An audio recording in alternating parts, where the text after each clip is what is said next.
will go to Joe Brew and Sally Wainwright. I'm here with Sally Wainwright, who everybody knows. She's the WDI rep for Women's Declaration International for Scotland. And I'm going to ask Sally about the new hate crime laws, amongst other things. So, Sally, what's happening with this hate crime? Well, actually, I think Gabriella was just talking about hate crime in Ireland as well. I didn't hear everything that was being said. But 3 years ago now, the Scottish Government passed legislation called the Hate Crime and Public Order Bill, which has just come into force on the 1st of April. And one of the reasons it's taken so long to come into force is because the police, amongst other people, have been saying it'd be really difficult to implement it. So previously, in Scottish legislation, if you committed an offence that was aggravated by racial hatred, then that would give you potentially a longer sentence if you were convicted. That was of a regular crime. And the Hate Crime and Public Order Bill did two things. One is to just go even louder. Oh, sorry, can you hear me now?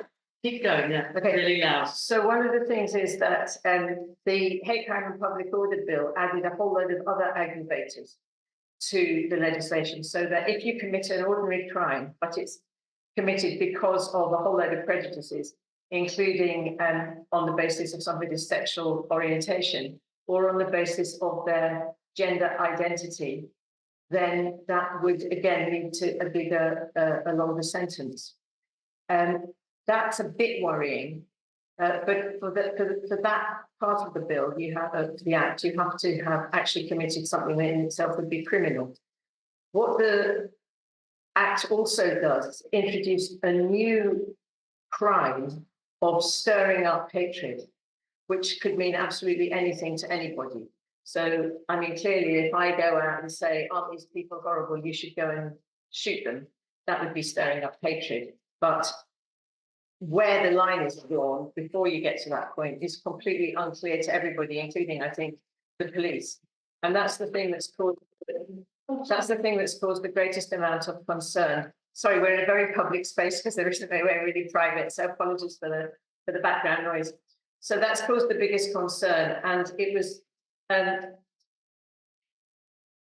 clear that women, gender critical women, were going to be one of the targets of this legislation, that there was a real danger that as soon as we call the man a man and use male pronouns, that we could be accused of stirring up hatred.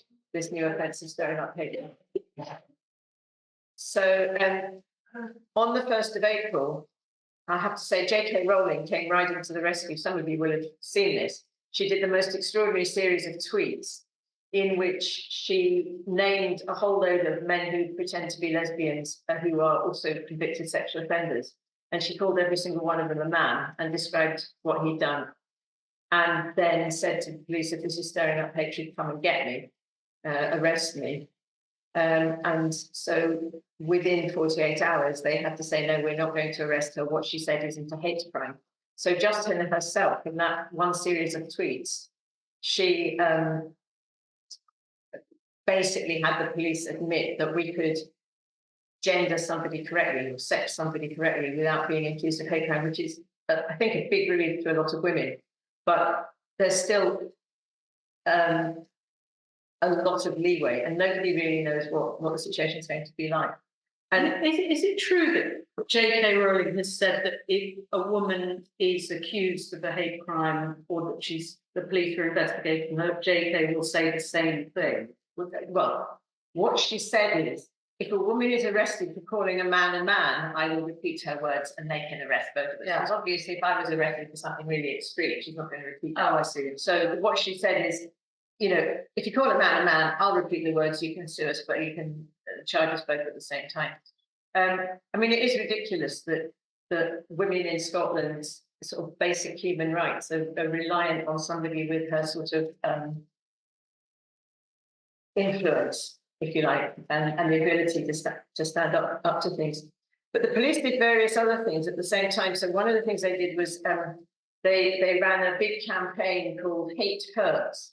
And they've got these huge, enormous posters all around the country, and they've gone around schools and things. And they've also revised the notion of the hate monster, which is a kind of furry condom-shaped red thing with eyes, which is known as the hate monster. And the blurb goes, you know, you might be talking about somebody, and before you know it, you've committed a hate crime. Well, that's obviously ridiculous, because part of the legislation says that you have to do it deliberately. And a reasonable person has to think that it's a hate crime. So if you sort of say something in a sort of slightly drunken moment, that doesn't necessarily make it a hate crime. So there's an awful lot of confusion and a lot of fear about what it will entail. I heard that within the first couple of days, 8,000 hate crime incidents had been reported to the police, and that was something like 1 a minute. And that means that the police are, and they've promised to investigate every single hate crime incident. Is that, and so that's going to make it unworkable as well. Well, there's an added complication because the police have been recording things called non-crime hate incidents. So in other words, if I report you for having committed a hate crime, the definition of which is that I find what you said hateful, it's not got any sort of objective definition at that point, then they can record that I committed a non-crime hate incident because it wasn't hate. Well, that's something that's being challenged in court now. And it's more or less illegal in England, but not in Scotland. And there were, as you say, 8,000. I think there's figures. With the last time I heard, there was 10,000 hate crimes have been reported in the last week. It's absolutely ridiculous. But actually, when they looked at them, I think there's something like 300 that they've decided they actually are going to investigate. That the rest don't meet the criteria at all. So the whole point is that the thing's being weaponized, and it's unworkable as well, because if every time I stand up and at a Let Women Speak rally or something and call a man, I'm going to be reported for hate crime, the police are going to be inundated. Yeah, and you were at the Let Women Speak rally, so I think everybody knows that run by or initiated by Kelly J. Keane, who incidentally has said she'll come on Feminist Question Time, but we're trying to set up a date, but she said hopefully she'll be able to come. But you were at the Let Women Speak rally in Scotland, and I saw your speech, which was fantastic. I've never seen you as angry before. You were very patient. It's about it after about an hour. It's about an hour, and Sally gets up and it was. But how was that? How were the police? How were the demonstrators? Well, it was interesting because we had been very concerned, just as women and not as organisers, that it wasn't going to be properly policed. The last time Kelly J was in Scotland, in Glasgow, it was very, very well policed. But a sort of local Scottish group has done some sort of smaller scale events. And in Aberdeen, and more recently, just a couple of weeks earlier in Dundee, when they'd been attacked and spat on and things. And I reported some bloke calling himself Sophie Sparkles because he had posted on Twitter, oh, I see Kelly J. Keane's coming to Scotland. Perhaps she'd like some tomato soup. So that sounds anodyne enough in itself, but obviously if you know what happened in New Zealand when somebody poured tomato soup on top of her and there was extreme violence going on, that it was really trying to stir up both threatening and I think inciting violence. So I reported Sparkles for that. And the result was that 2 policemen came to my house to take a statement. So I spoke to them for about 3/4 of an hour, and really I was just trying to explain to them why we were in so frightened that it was going to turn really, really violent. And I showed them the videos from New Zealand. So, and I know other women have been speaking to them as well. So we were sort of hopeful. And they phoned me up. They kept phoning me up all week and told me that they'd got in a special contingent of public order police, and there was 3 vanloads of police going to be there, and there was going to be barriers, and it was all going to be marvellous.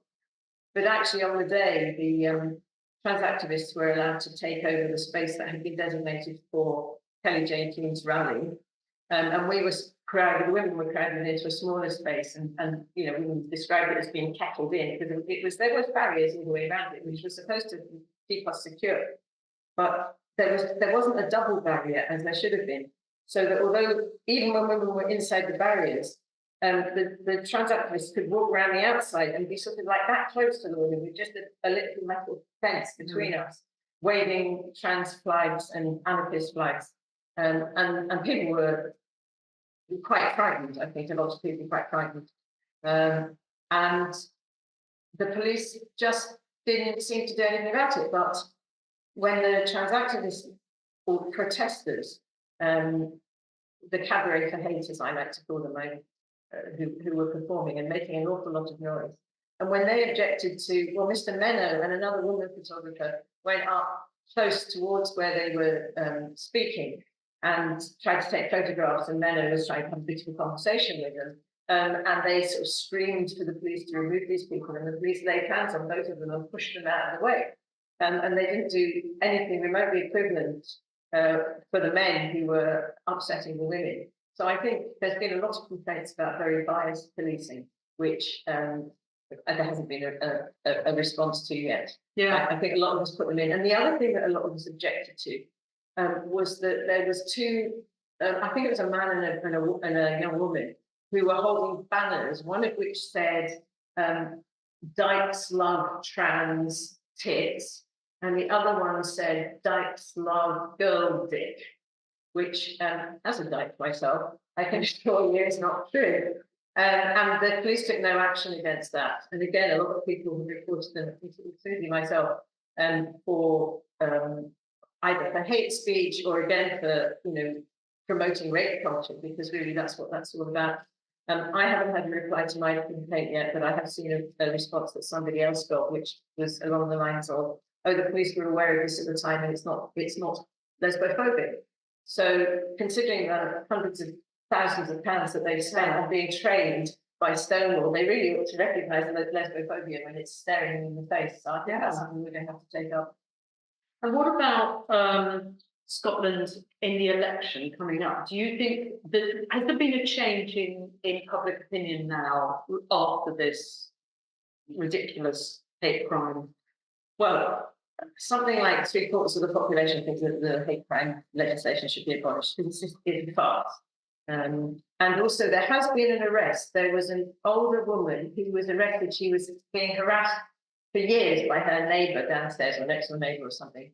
And I think she'd made something like 40 complaints about harassment about the downstairs neighbour. And then the neighbour reported her for using a bad word. I don't know what it is, it's only reported as having started with an N, so you can fill in the rest of it. And the police turned up at her house and arrested her. And then, sometime later they decided that no hate crime had been committed, and they released her. But it does mean that women are very, very vulnerable, because this woman, she wasn't involved in anything. She was very, very shaken, I think, by it. Yeah. And we're in a situation now where we're getting training on what to do if you're arrested just for speaking. I mean, this is a ridiculous state of affairs. That here we are in Scotland, and every time I turn around, somebody else is doing a training or producing guidance on things, on what to do, what to say, what your rights are, when you don't have to go to the police station, when you do, what information you have to give them. And this is not because we're all about to go and start throwing bombs at anybody, but because we might stand up and say men can't be lesbians. Yeah. That's horrible. What about the conversion therapy ban? Is that happening in Scotland? Well, you would think with what has happened with CAS and the English government saying that, or Rishi Sunak specifically saying that the conversion therapy bill in England is now dead in the water, fortunately, and they're following the CAS review, you would think that the Scottish government would at least say, maybe we should have another look at this. But at the moment, it's not clear that's what they're doing, although there has been a bit of distancing in that at some point the government was saying, "Oh, well, it's nothing to do with us, it's up to the clinicians."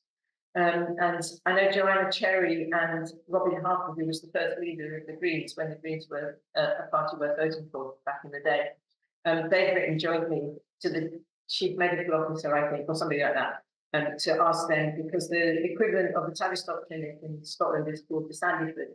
And the Sandyford still, for example, prescribing PVT blockers. And so they have written to them to say, we think you need to look at this.